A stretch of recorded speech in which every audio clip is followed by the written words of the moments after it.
我们每一天用的化妆水或是化妆品，居然要上市之前，都必须把它滴到兔子的眼睛里头，然后看看兔子的眼睛会不会溃烂。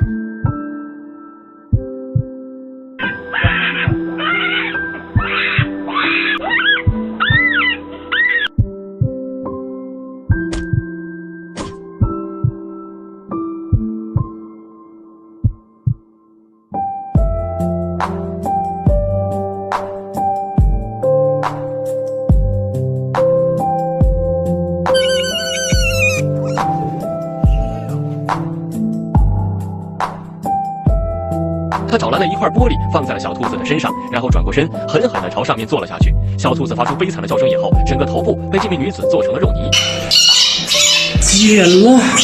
剪了，